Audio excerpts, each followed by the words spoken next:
Hi everyone, welcome back to another Christian Reader 777 video. Today we're going to be going over a text in the Dead Sea Scrolls that contains unknown words of Moses. I think it'll be interesting to go through this text. The opening passage of this text is reminiscent of the times that God called Moses up the mountain to give him revelations from God, such as the Ten Commandments.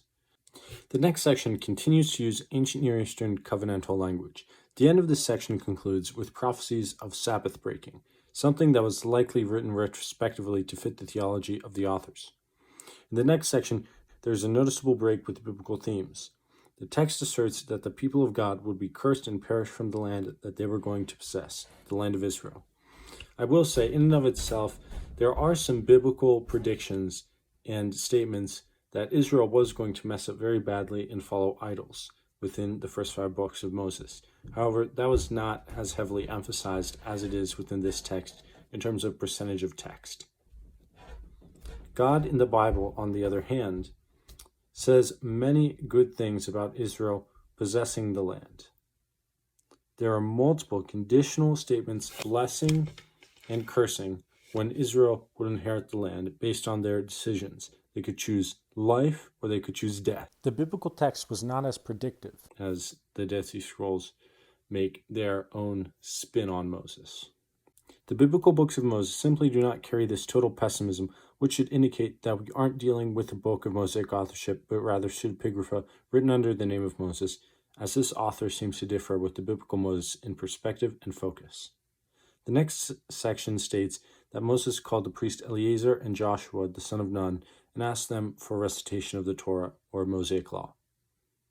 This may be anti-Hasmonean propaganda, as they had combined king-priests, and this document seems to indicate and amplify the separation between the priestly and kingly functions.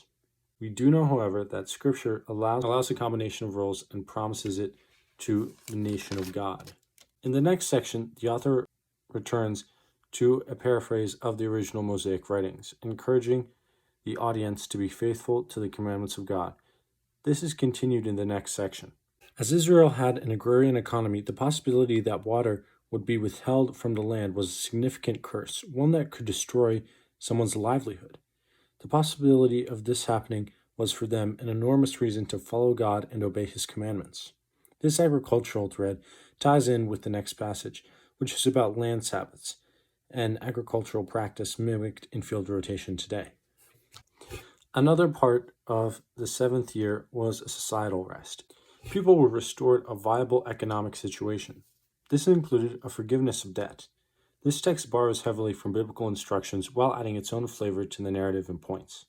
In conclusion, this fascinating text, comprised of the words of Moses, lends heavily from the biblical narrative, while preserving its own little spins and order, style, and content to create truly unique words of Moses that give us insight into early Second Temple Judaism.